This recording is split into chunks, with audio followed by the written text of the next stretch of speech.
नमस्कार, good morning, सुप्रभात। तो उम्मीद है दिवाली का त्यौहार आप सब ने धूमधाम से और अच्छे ढंग से मनाया होगा। स्वागत है आपका मनी 9 के personal finance bulletin money morning में। मैं हूं विपुल सिंह और आपके लिए लेकर आया हूं आपकी जेब और जिंदगी से जुड़ी हर ज़रूरी और बड़ी खबर। तो चलिए शुरू करते हैं अब आज का नया सफ़र। अब जल्द ही कर्ज की तरह इंश्योरेंस भी सिविल स्कोर के आधार पर मिलेगा।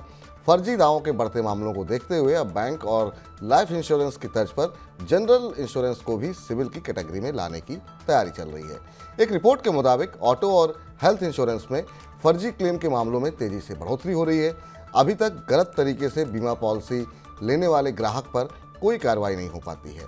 इस क्षेत्र में सिविल स्कोर लागू होने पर सभी बीमा कंपनियों के पास ग्राहकों का पूरा ब्यौरा उपलब्ध रहेगा। कंपनी खराब सिविल स्कोर वाले ग्राहकों को बीमा पॉलिसी देने से प्रतिबंधित भी कर सकती हैं या पूरी छानबीन के बाद ऊंचे प्रीमियम और कड़ी शर्तों पर बीमा जारी कर सकती हैं। कंपनियों का कहना है कि सिविल व्यवस्था लागू होने से बीमा दावों के निपटान में तेजी आने के साथ उनकी कार्यक्षमता भी बढ़ेगी। आने वाले दिनों में कारों और दोपहिया वाहनों की कीमत और बढ़ने की आशंका है, क्योंकि कोयले के दाम में उछाल आने के बाद भारतीय स्टील कंपनियों ने ऑटो ग्रेड स्टील की कीमतों में बढ़ोतरी को लेकर ऑटो कंपनियों के साथ बातचीत शुरू कर दी है। स्टील कंपनियों ने हॉट रोल्ड कॉइल्स के लिए 2000 से 3000 रुपये प्रति टन और कोल्ड रोल्ड कॉइल्स के लिए 4500 से 6000 रुपये प्रति टन की बढ़ोतरी का प्रस्ताव रखा है। इस मांग पर अगले 15 दिनों के भीतर फैसला लिया जाएगा। एक गाड़ी तैयार करने में उपयोग में होने वाले कुल कच्चे माल में 60 से 65% हिस्सा स्टील का होता है। ऐसे में स्टील महंगा हुआ तो कार भी महंगी होनी तय है। सरकार ने 11.5 करोड़ पैन कार्ड को डीएक्टिवेट कर दिया है। ऐसा इसलिए किया गया है क्योंकि अब तक इन पैन कार्ड को आधार से लिंक नहीं किया गया था। अगर आपने भी अब तक अपने पैन को आधार से लिंक नहीं किया है तो अब ऐसा करने के लिए आपको जुर्माना देना होगा। Central board of direct tax ने बताया कि आधार पैन को लिंक करने की समय सीमा 30 जून को खत्म हो चुकी है। जिन लोगों ने भी तय समय सीमा में आधार पैन को लिंक नहीं किया है उनके खिलाफ ये कार्रवाई की गई है। पैन कार्ड डीएक्टिवेट होने से लोग इनकम टैक्स रिफंड क्लेम नहीं कर पाएंगे, डीमैट अकाउंट नहीं खुलवा पाएंगे और ऐसे में कई वित्तीय कामकाज नहीं कर पाएंगे। नेशनल कैपिटल रीजन यानी एनसीआर की तर्ज पर अब लखनऊ में स्टेट कैपिटल रीजन यानी एससीआर का गठन होगा। एससीआर में हरदोई, सीतापुर, उन्नाव, रायबरेली और बाराबंकी को शामिल किया जाएगा। उत्तर प्रदेश आवास विभाग ने उत्तर प्रदेश राज्य राजधानी क्षेत्र विकास प्राधिकरण विधेयक का प्रारूप तैयार किया है। विधेयक के प्रारूप पर आम जनता से 30 नवंबर तक आपत्तियां व सुझाव मांगे गए हैं। एससीआर के गठन से लखनऊ के आसपास इंफ्रास्ट्रक्चर विकास को गति मिलेगी। भारत में साइबर फ्रॉड के मामले लगातार बढ़ रहे हैं। मैकेफी की ताज़ा रिपोर्ट के मुताबिक भारत में इंटरनेट यूज़र को हर दिन 12 फेक मैसेज मिलते हैं। स्कैम से जुड़े ये मैसेज यूज़र को ईमेल, टेक्स्ट और सोशल मीडिया प्लेटफॉर्म के जरिए भेजे जा रहे हैं। ज़्यादातर spam message fake job notification से जुड़े होते हैं। इसके अलावा कई फेक बैंक अलर्ट मैसेज भी मिलते हैं।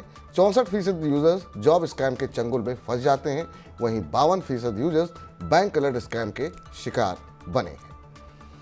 एयर कंडीशनर, रेफ्रिजरेटर जैसी इलेक्ट्रॉनिक वस्तुओं की वारंटी और गारंटी वाली पॉलिसी में अब बड़ा बदलाव होने वाला है। सरकार ने कंपनियों और दुकानदारों से वारंटी या गारंटी पॉलिसी में बदलाव करने को कहा है। इसके तहत यह सुनिश्चित किया जाएगा कि वारंटी इलेक्ट्रॉनिक वस्तुओं को घर में लगाए जाने की तारीख से शुरू हो, ना कि खरीद की तारीख से।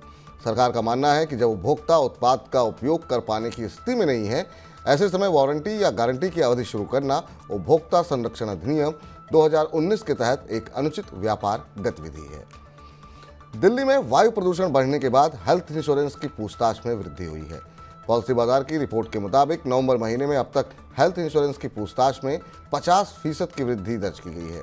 अधिकांश लोग 1 करोड़ के कवर वाला हेल्थ इंश्योरेंस चुन रहे हैं। वायु प्रदूषण की वजह से दुनिया भर में हर साल 70 लाख लोगों की मौत होती है। वायु प्रदूषण से कई तरह की गंभीर बीमारियां भी होने का खतरा होता है।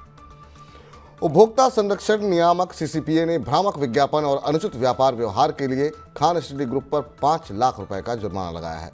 खान स्टडी ग्रुप ने दावा किया था कि यूपीएससी सिविल सेवा परीक्षा 2022 के सभी टॉप 5 सफल उम्मीदवार उसके कोचिंग संस्थान से हैं। खान स्टडी ग्रुप ने भ्रामक दावों वाला विज्ञापन दिया था। सीसीपीए ने स्वतः संज्ञान लेते हुए विभिन्न आईएएस कोचिंग संस्थानों को नोटिस जारी किया है। बाजार नियामक सेबी निवेशकों से गैर कानूनी तरीके से जुटाई गई राशि की वसूली के लिए 12 दिसंबर को विशाल ग्रुप ऑफ कंपनीज और एनवीडी सोलर की 13 संपत्तियों की नीलामी करेगा। संपत्तियों की नीलामी 17 करोड़ रुपए से अधिक के आरक्षित मूल्य पर की जाएगी। इन 13 संपत्तियों में से 8 विशाल ग्रुप ऑफ कंपनीज और 5 संपत्तियां एनवीडी सोलर की हैं।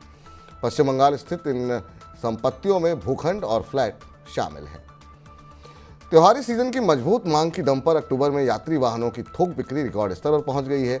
सियाम के मुताबिक अक्टूबर में खुदरा बिक्री सालाना आधार पर 16% बढ़कर 3,79,714 इकाई रही। अक्टूबर 2022 में ये 3,36,330 इकाई थी। तिपैया खंड में भी अक्टूबर में अभी तक की सबसे अधिक 76,940 इकाइयों की मासिक आपूर्ति की गई है। ये संख्या पिछले साल से 42% अधिक है। तो आज के बुलेटिन में बस इतना ही। अपने काम की ज़रूरी खबरें देखने और समझने के लिए सब्सक्राइब करें हमारे यूट्यूब चैनल को।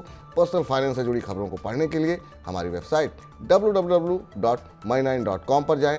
खास कार्यक्रम देखने के लिए आप My9 के ऐप को तुरंत डाउनलोड करें और लगातार बने रहें My9 के साथ। मुझे फिलहाल इजाज़त दीजिए। आप सभी को नमस्कार और दीपावली की एक बार फिर से बहुत बहुत शुभकामनाएं।